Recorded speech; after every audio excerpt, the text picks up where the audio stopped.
Today we're making a very easy beginner-friendly skirt from scratch, no pattern needed. It's an A-line skirt, so called because of the long legs of the capital A. And when I mean no pattern, I mean from scratch. You will have seen other videos that use a pencil skirt and a cut and spread methodology. We didn't do that. We put some markers on a piece of material wrapped around us, transferred the markers to paper, joined them all up, and cut out our pattern. A completely from scratch, simple skirt. Now, that skirt relied on swinging so that the centre line had balanced material on either side. The centre line, therefore, was not on grain. It gave us two good slip skirts with two different waist treatments, and today we're going to make it into an A-line skirt. The shape of an A-line, the balance, and on grain, perfectly beginner friendly. Let's get this very easy pattern out. The first thing we're doing is we're going to balance up that material. So one side has got a little bit more than where we had the fold line. So we simply fold it in half from the waistline, and yes, that edge will be longer than that under edge. We want that. We want the fuller edge to get the A-line shape. That is a correct fold. Once we've folded that down, we just take that over to our prepared piece of paper, and we could do this on a larger bit of paper, but I ran out. My roll was at its end, so I'm just going to do it on this amount of paper. So take it over to the paper, line up your waistline so it's square, and really take some time to make that sure that that fold line there is going to be perpendicular. Once you're happy with the positioning, draw it all in.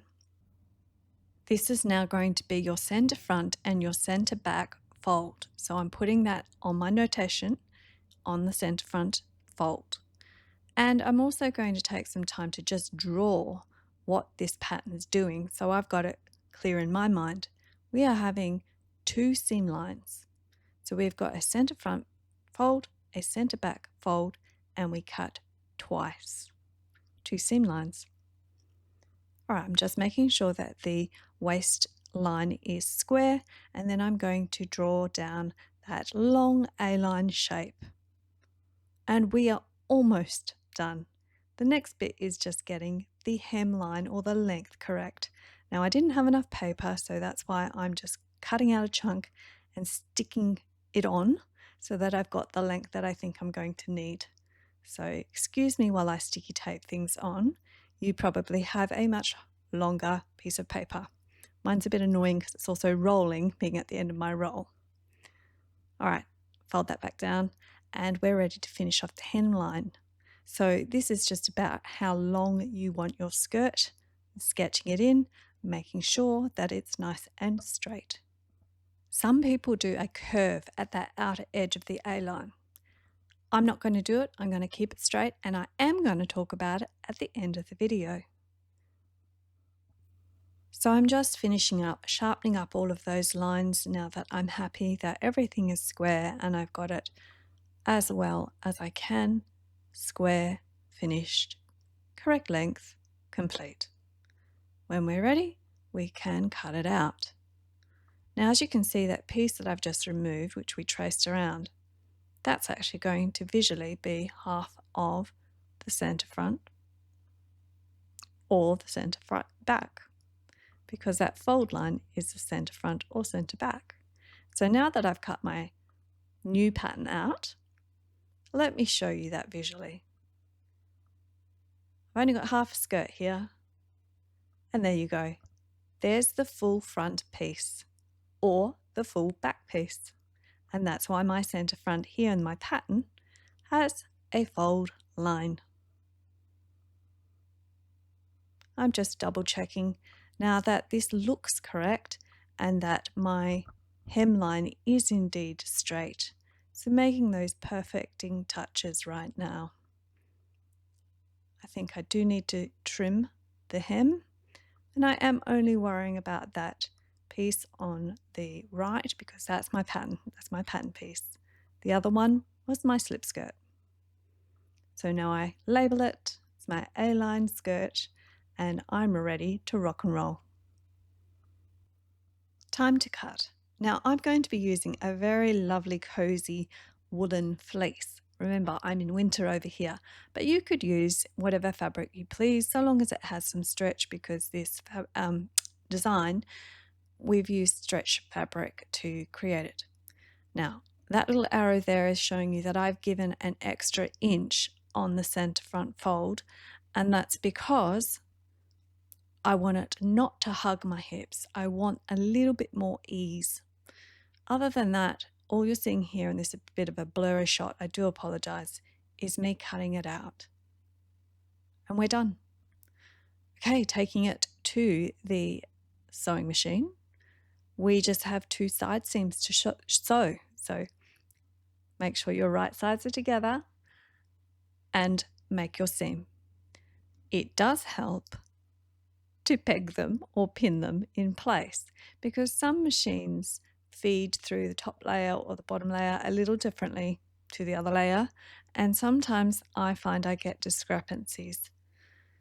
So pin or peg your pieces together if you want it to be perfect. You can do this on the sewing machine. If you don't have any stretch, or not particularly a large amount of stretch in this direction, which you won't very likely have, just do a straight stitch. And if you do have a lot of stretch, you can use a small zigzag. Now, I also made myself a soft jersey waistband. So I'll put that tutorial in the top right so you can catch up. We're ready to mark the quarters.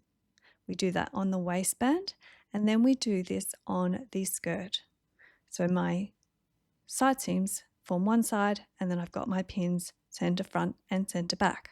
That's quarters marked. And we're ready to sew that together. When we join the waistband to the skirt, we are looking for those quarter markers. I've got my quarter markers with my pins and my seams, so I find them and I stretch out until both pieces meet at the quarter points.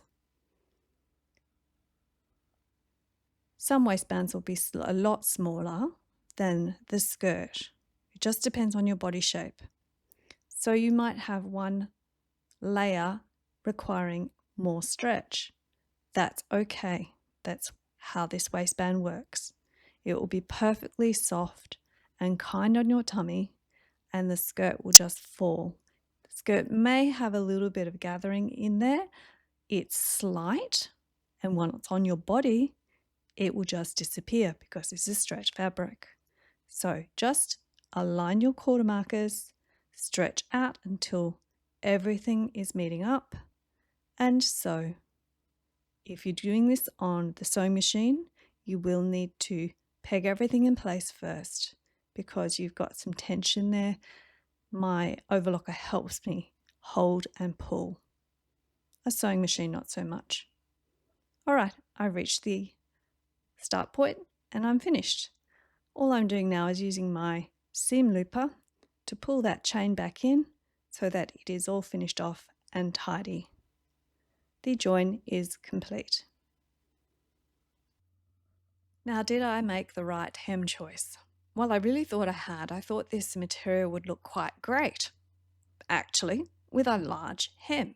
So I had quite a large turn up and I'm making quite a large hem. I'm blind hemming it because blind hemming on the overlocker is actually pretty straightforward and it gives great stretch and it looks good. So this is my decision. I've made a wide hem, and as you're going to see, I might regret it. If you need a blind hemming tutorial, please do see the tutorial linked in the top right. All we are doing, we've set up the machine, we are lining that right needle with the fold, and we are blind hemming. It looks like this on the outside until we pull it out, and then we get that typical parallel vertical lines of blind hem. Here's the finished result. Now, did I make a mistake choosing this hem? I think it's a smidge too long, might be a trip hazard, and actually I found it awkward. I don't like it. So I'm actually going to do that again. Taking out blind hem is super easy. I discovered that you just rip up through those parallel vertical lines on the front. Really easy. Now I did adjust my hem at this point too before I undid my blind hem because I have a convenient straight line to follow. Of course, I had to make a new decision about what hem I was going to have. I tried out a few stitches, and you can see with this one, it's kind of bubbly on the top layer, so I didn't like that one. And this one is a lot neater and flatter. So I went with this stitch. It looks like this. Now, if you're wondering how to find these stitches on your machine, I do have a tutorial. I'll put it in the top right corner. You can have fun with your machine. Let's get to the finished product. I used a very narrow hem because it's a bulky fabric, and actually that gives it a lot more graceful flow to keep it very narrow and to keep it flat like the hem stitch that I chose. This is me walking around, and I do want you to pay attention to how the skirt is flowing at the hemline. It's far more graceful. The length is good. Did you see any corners when I moved? You might want to go back and watch again, because that I did notice, and that comes back to that original note that I made in the pattern making, that some people do want a curve on the outer edge of the A-line skirt. If you do a traditional split and spread approach using a pencil skirt as your basis, you will get a curve. Now, I grew up with my grandma, who was a professional seamstress, teaching me all of this at the dining room table, and it was bugging me to my eye. I kind of thought that it did need a curve, and having worn it and watched the movement, I can see a corner flicking as I move. You may not see that, so that's why some people say a straight line is perfectly fine. But if you are seeing it, you have the option of putting in a curve. Now right there, I was just writing down how long I wanted the skirt because I did adjust the length. So I made that note, and now I'm going to play with the curve. Remember my grandma, professional seamstress, she free-handed every curve. So I'm not trained in French curves. I do have some, but this is not looking correct to my eye. So I am eyeballing this a bit as well. And I will just do a gentle curve out to that A-line side seam to what I think looks reasonable. Again, I haven't tested this. This will be my next skirt. I'm going to make it up again, and I'm going to film me walking in it, moving around, because I don't want to see a flick of that corner. That's why I'm putting in a curve. That's all there is to it. It's a very nuanced kind of decision to make, and you may not care to make it at all. Up to you. So there's my finalized pattern.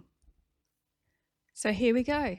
We've got a perfectly balanced, lovely A-line shaped skirt.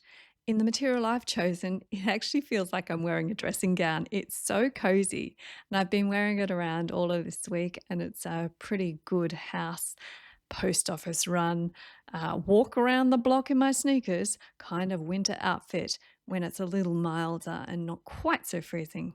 So I'm pretty happy with my A-line skirt. There's a few different views for you to look at, and I hope you also can make yourself an A-line skirt pattern from scratch, suitable for absolute beginners and definitely suitable for people who want to be comfortable. Do subscribe. You can just click on my face now that's appearing, and that'll get you all signed up. And next week I've got a blooper or a disaster reel coming out, and after that we're going into some practical little necessities. See you next time. Enjoy your comfy life.